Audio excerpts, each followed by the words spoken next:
I am at work, tearing up cars, smushing them and crushing them, and thinking out loud to my audio-video diary, uploading it to my external hard drive called YouTube, and I make it public. If people want to watch or hear what I have to say, that's fine, but this is just my thinking out loud thoughts, putting them down digitally. Today, I'm thinking out loud, there's a whole lot in the whole online, especially YouTube, manifestation community that goes on, how to manifest things. And to me, people should, if we backtrack a little bit, we need to start thinking about, like I did in my previous video, start thinking about how desire is divine in the first place. It comes from higher mind. And as I like to say, desire is higher mind's way of telling you what you will have and will experience if you will choose it to be true and trust it and allow it to happen, come to pass, right? Manifest. Well, people are so focused on the whole manifesting thing and manifesting things, and like I heard it put here recently by somebody that I respect, one of the few manifest teachers out there that I respect, said that people kind of treat it like a vending machine, and they want to manifest one thing at a time. Well, you're going to be miserable with techniques. You got to put a technique into the manifesting machine, and to get, that boyfriend, that girlfriend, that love of your life that you think you want, car, house, whatever, job, specific breed of puppy dog, whatever you're wanting, a healing if you're ill or having medical issues or something, health issues. Instead of realizing the desire, where does it come from in the first place? It comes some people will say your heart. Well, that's true if we look at the heart not as the thing that has to do with cardiovascular structure in our body, but if you look at the heart from what it means spiritually speaking or metaphysically speaking, which is ultimately your soul, your spirit. Some people separate those two things, whatever, it doesn't matter to me. Your higher mind, whatever. That's your heart. All those terms, all of that is about your heart. So desire comes from your heart. As I talked about in my previous video, Desire is Divine, what Neville Goddard meant by that, and he was absolutely accurate and correct in that. And what he meant by that was that it comes from God, or your higher self, because you are God. You're the God of your world, and you get to choose what's going to be true for you. Everything's already created. Every possibility for you, good or bad, whatever spectrum, and all the spectrums in between, is possible. That's possible for you. All you have to do is choose it. You can choose bad things by thinking and choosing to believe, you never have any money, you're always sickly, you never can find any good love, there's nobody of the opposite sex that, they're always, women are horrible, or, men are horrible, or whatever. Anything like that. Or no one's going to want me because I'm not rich, or I'm not, super good looking, a male model, female model, whatever. All these type of things, that's what you choose is true for yourself, right? But yet your desire counteracts, it's contradicting what your doubts are saying. Do you want to listen to your desires? You want to listen to your doubts? Okay? So desire comes from higher mind. It's God telling you what you can have. You calling God a liar? No. You calling your higher self a liar? You calling higher mind a liar? Well, no one would do that if they understood that desire comes from higher mind. So your desires, it doesn't matter. For the better job, believe it or not, that's a divine desire. All desire is divine because it has a divine origin, or higher mind origin, if you want to do away with the whole spiritual, mystical terms like divine and divinity and things like that. But it is, think of it kind of like, it is like that. It's just like, there's no questioning that your desire is righteous. If you have a desire, you just can't shake it. You don't have to worry about how it's going to come. You don't have to worry about making it happen. If desire comes up to you for you to do is to choose it. If you have the right to choose it or not choose it, right? If you choose that desire to be true for yourself, and then you go about your business. It may take days, it may take weeks, months, years, depends on what the desire is, but things will always work out for you if you choose it to be true, and then just allow things to work out. Some things take years. I know that some YouTube manifesting masters out there will tell you nothing should take years, but I know for a fact that that's bullshit. What if somebody desires to be something like an engineer or a dentist or something? Well, that takes years. They got to go through the schooling and things like that first, right? So, anyhow, some things take a while, and there's a reason why they take a while too. That's the beauty of this life. Now, understanding that things take a while or whatever, understanding that fact will help you in what I'm going to talk about in this video.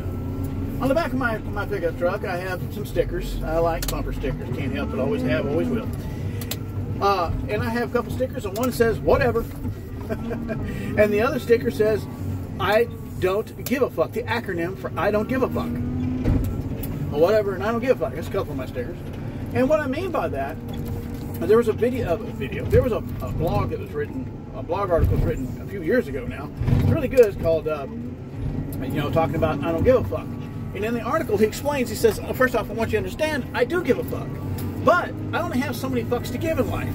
So I don't give a fuck about the things that I don't, can't do anything about or whatever. It's kind of like the serenity prayer. My mom had the serenity prayer, the plaque hanging on the wall about, God grant me the wisdom, the ability to accept things I can't change things I can, and know that, have the wisdom to know the difference, and something along that line. Well, basically, and then there is the saying, memento mori. I love that saying. Love it very much. I have a memento mori tattoo. Memento mori is Latin. Simply means remember death. And that doesn't mean you're a part of a death cult or something. It simply means, or you worship death or something. It simply means that you only have so much time here in the character that you're playing. Now, you are an eternal being. Well, you reincarnate more and more, whatever. But the point being is that your earthly life is temporary, right? I mean, you have a limitation. If it's 75 years, 85 years, 105 years, whatever, 120 years, it doesn't matter. We all have our limits, okay?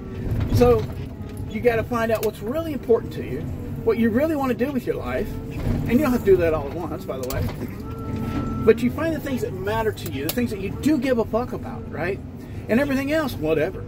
And then the things that you care about, you don't let them, orbit them and serve them like they're a god or a master, right? Okay?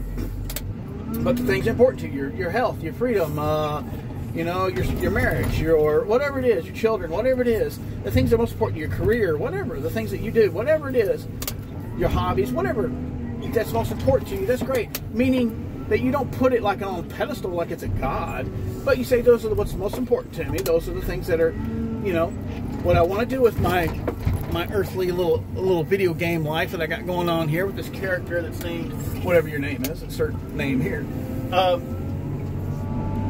So when you learn not to give a fuck about the things that you can't change and things that aren't that important to you, then what happens is the things that are really important to you, we make the mistake of giving too much importance to it to the point that we're stressed out about, well, if something hasn't manifested, or the fears of losing what we have, and all this negative type thinking that's not any good for us, especially if we understand how metaphysics works and how life works, is that it's a mental matrix video game. That's what it is. Life is a game. And you learn how you're playing a mental game. You're basically a spirit sitting in a chair with a headset on, what we call VR headset, which is your human body with its 5 senses and stuff, so you can enter into this physical realm, and you're playing the game, not with your hands on controls or anything. You're playing the game with where your awareness is, your eye, your third eye, your mind's eye, your awareness, where your awareness is. So if you are so aware that you don't have a thing, then what do you, in metaphysics, we call that you are in lack, you're a state of lack, right? So what you do instead is you put yourself in the awareness that I have it, because no man can serve two masters. You can't be a double-minded man. All these sayings like are in the Bible and stuff like that, that's all teaching that your eye must be single, Jesus said, all this, talking about the third eye thing. You must be focused. You must have set your intent that you're going to have this or that and the other. You just enjoy the feeling of it, and you know you're going to have it because desire is divine. Like I said in my previous video. If you haven't listened to it, want to, go ahead. But desire is divine. That's higher mind telling, not lying to you. It's not teasing you. It's not telling you what you have to work hard for. It's simply telling you what you will experience if you choose it. For me, I want to own my own home, right? All right. So I want to own my own home in the mountains, okay? And a particular type of house my wife and I want to own, okay?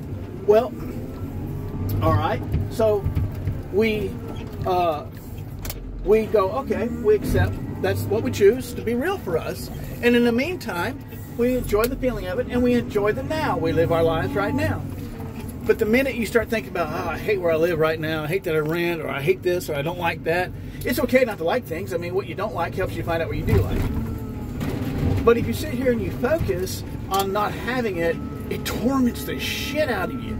I know it does me, and I know it does everybody else. You tell on the internet, people, comments people make, and things like that, it torments the shit out of them. They're like, well, I don't have it. That's because you're still in the lack or absence of it, in the sense that, hey, I've already chose it, I've already ordered it. A lot of people use that example of the Amazon ordering a pizza. You don't keep looking out the window every 2 minutes, you know, where's that? Mad that you don't have your pizza and mad that you don't have your Amazon order when it's already coming, right? Or wherever you order from, okay? Don't want to give no business, just Amazon. But anyway, so you find things you don't like, and then you start focusing on what you want.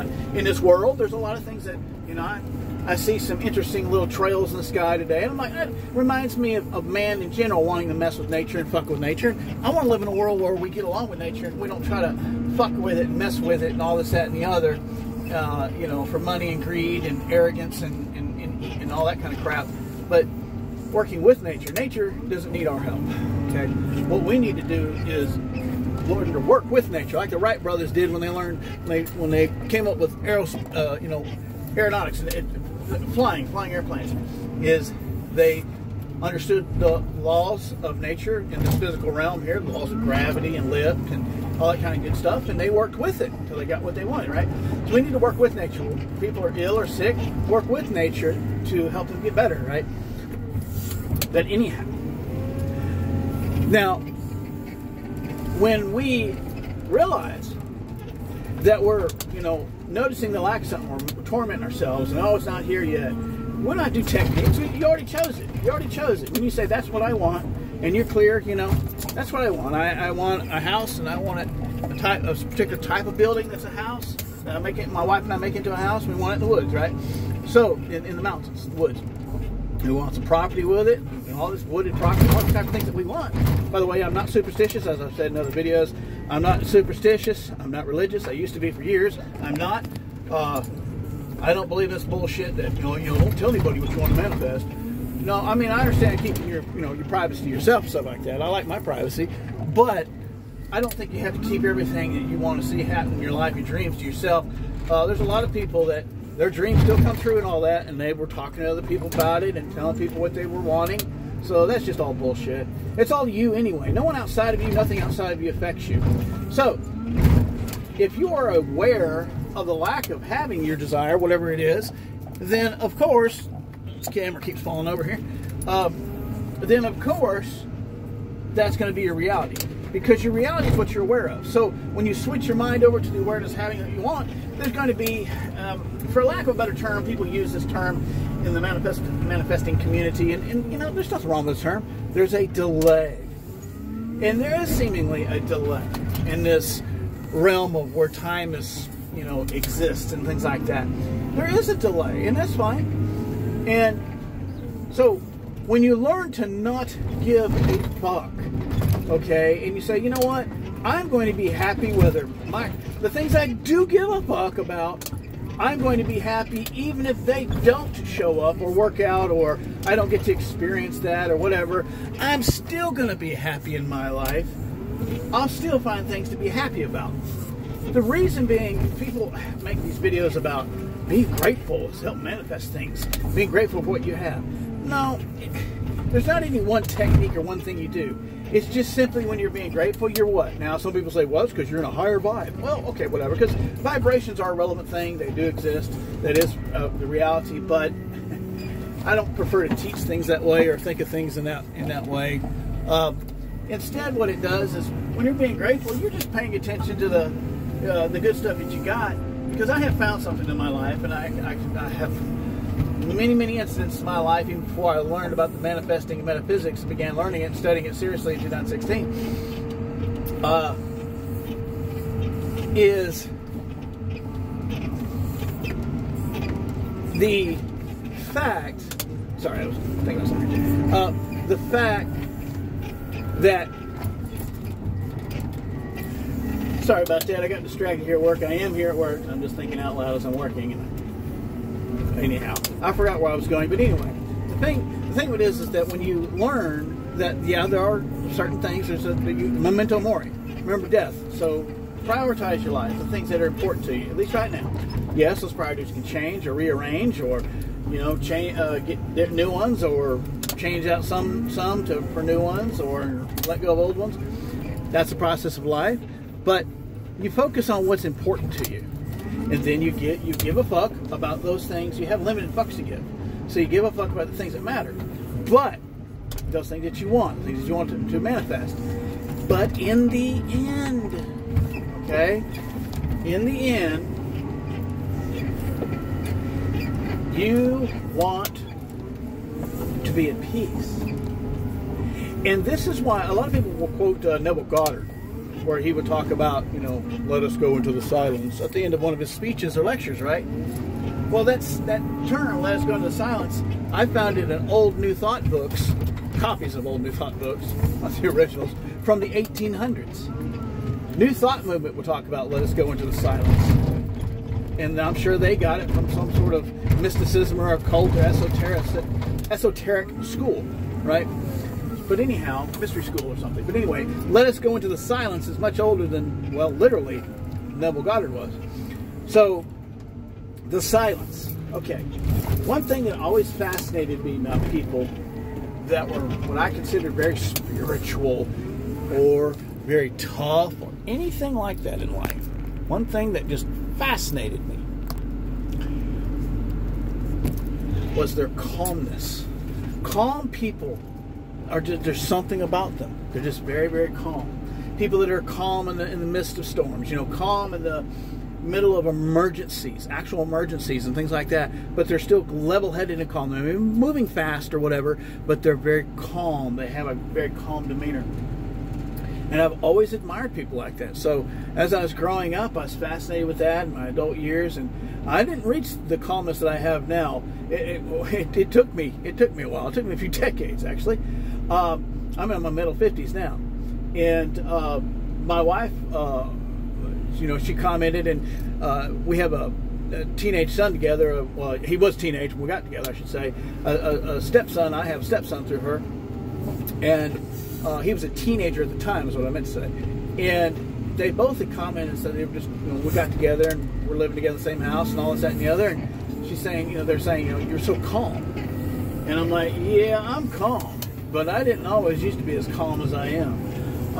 And then, since then, that's been a few years ago, since then, I've even got calmer. So the main thing is we must learn to calm our minds.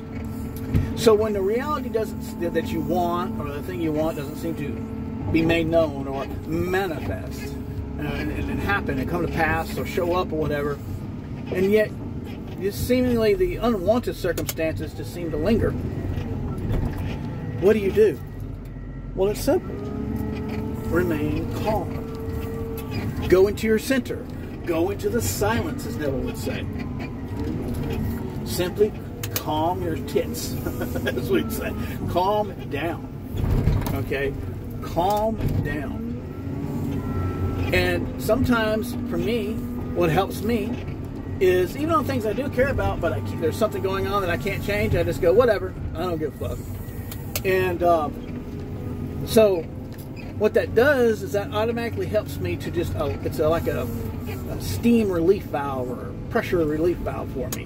And it helps me just say, you know what, I'm not going to fucking worry about it. Fuck it. I can't do anything about it right now. It's like the surrender prayer. I can't do anything about it, so I'm just not going to worry about it. Okay? And so even the things that you do care about, if you can't change or do anything about it at that moment, what do? It's like, whatever. I can't do. I'm not going to worry about it. Whatever. I don't give a fuck. Whatever. Or, I'll deal with it when I can, but in the meantime, why? Here's the thing. Desire is divine. It's your higher mind guiding you through life, right? If you understand that. So if it's telling you something that you can have and you choose it, so you're like, okay, I chose it. How come I ain't showed up yet?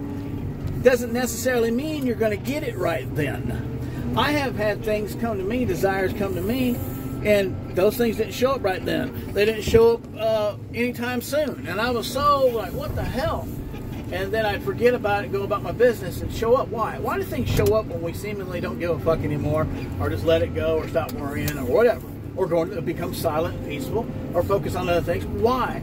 Or live in the now and enjoy what we have now? Why? Why does that even happen? Well, the people who like to teach things from the vibration perspective will say, well, your vibrational frequency calmed down and it got into the frequency and it was allowed that thing to come into your life, blah, blah, blah. Well, yes, yeah, allowed to be made known, yes. You don't attract anything, okay, law of attraction. You don't attract anything into your life. That's a misunderstanding. Law of attraction, that phrase, you can find it in the Kybalion, but the Kybalion also teaches the law of correspondence. That's what law of attraction really is. It's corresponding to what you're aware of. That's all there is to it. So, but here's the thing. You can be aware of something. Ever notice that you can think about something, be aware of it, good or bad, and then you don't, you leave it hanging, and then all of a sudden that thing will come to pass, right? Because it corresponded to something you were. You're nothing but awareness. You're nothing but a thought form. Talk about vibration, you're just a thought frequency of the one great mind. That's all you are, what people call God. You are a thought frequency. People talk about thought forms and what's that called? Oh man, anyway, devils and angels and all this type of shit. It's just everything is just thought forms. These channeled entities like Abraham Hicks, Bashar Ra from the Raw Law 1, and Seth that Jane Roberts channeled years back. Those are also just thought forms. They're just thought forms. Whatever form that you call it, or whatever you want to call it, angel, demon, all these things, they're just thought forms. Simply thought forms. And you are a thought form. That's what you are. But you're also the one mind, and one mind has chosen different thought forms to be made manifest. And to be made manifest in this matrix. The humans. Okay? Now, so, it's in charge. I know people in the metaphysical community, oh my God, don't be saying that. Nothing outside of us is in charge. Well, yes and no. Yes and no. Outside of your human ego mind, your human ego, or your ego self, yes, absolutely. Your higher mind is in charge, but your higher mind is you. The problem is we have to recognize we're not our ego. We're our higher mind. So when you start to understand that you are higher mind, and you start seeing a separation, or that there's a God outside of you, or anything like that, or that you're human with a soul, or human with a spirit, but that you are a spirit or soul or God living as a human. Then you begin to understand, and yet human has a human character, we call it ego, and it has to have that to experience this reality. So you have your ego. I like to say we have 6 senses, because we know we have the physical senses of smell and touch and taste, hearing and sight. But the 6th sense to me is our physical brain, our physical ego. But those senses are our virtual reality goggles used by our spirit, our soul, higher mind, our higher selves, to experience this physical reality, this video game, this earthly life, and this human life. So when you begin to understand it's actually you are God, you're the God of your world, you're not the God of anybody else's world, you're the God of your world, because you're the decider. You get to decide what's going to be true for you by choosing where you're going to plant your awareness.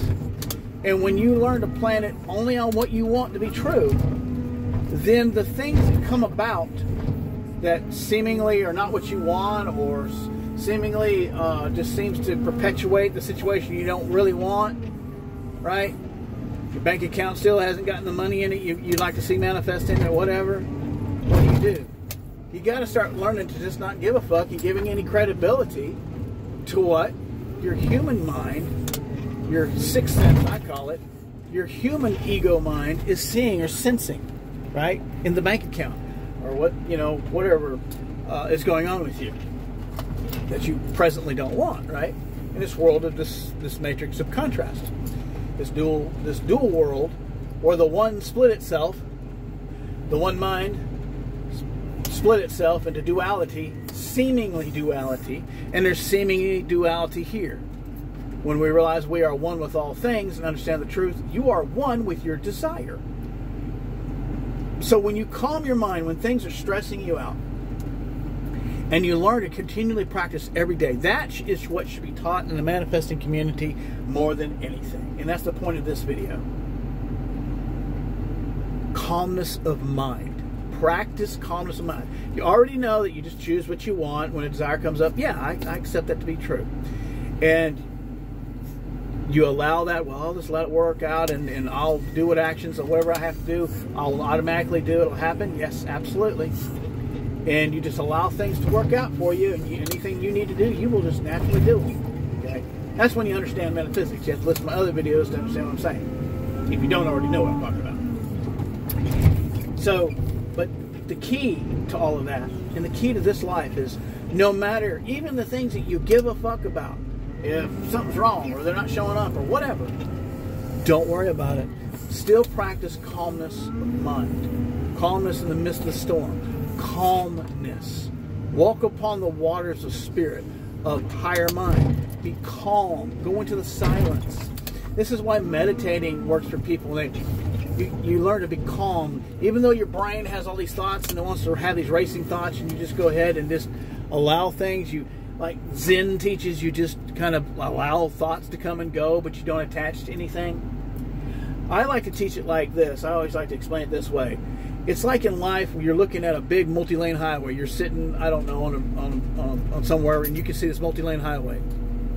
Maybe you're sitting in a high-rise building or something. But anyway, you can see this multi-lane highway, and it has multiple lanes, 10, a dozen lanes or whatever. And you see all these cars going, right? And you just see the general movement, that's awareness.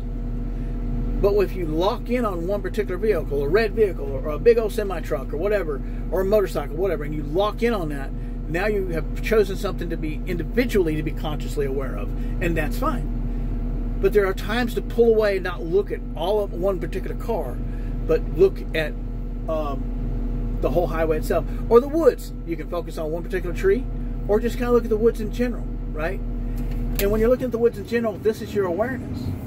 And sometimes we have to step back, and you'll find you have to do it every day of your life, sometimes more times than others. And after a while, as you do this, you'll do it on your own.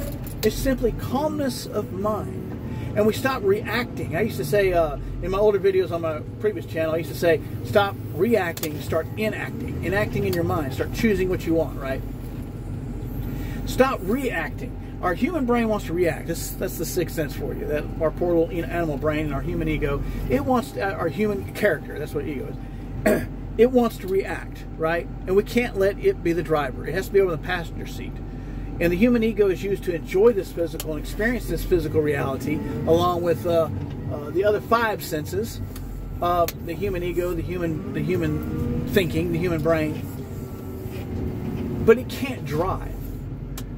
So what we do when we choose something is we tell the driver, higher mind, yeah, I want to suggest a better restaurant or a place to go or sightseeing or something like that. Do you want to go here? Yes, it's asking you that by desire. Desire is asking you a question. Do you want this? Yes. Oh, I can have this? Yeah, heck yeah, I want this. Okay, then you sit back and go along for the ride. And any actions you have to take, any words you must speak, anything you got to do will happen anyway, just like any actions people outside of you have to take to make your manifest happen. They will take. You don't have to force anybody to do anything. It's very freeing to understand these truths. But one of the biggest things, that's one thing I want to get across in this video, is the calmness of mind is everything. And so when you learn to just say, you know what, no matter what I want, what's most important in my life, my marriage, my health, this, that, and the other, my home, children, my pets, whatever, my business, my hobbies, whatever, your main things that you really give a shit about, you really give a fuck about, and those things that you pick that are most important that you're enjoying in your life, but even them, that's not who you are. You're not those things. Those are just the key big things that you enjoy, the main things you enjoy in this life and that are most important to you. That's great. But in the end, let nothing or no one, not even yourself, take away your peace of mind. Metaphysics, if it's taught the way of mental peace, all the manifesting shit would be so fucking easy for all of us. And with that said, I'll finish. I'm gonna turn this around and crush it on the other side, and then it'll be time to go to lunch. And I hope you got something from this video.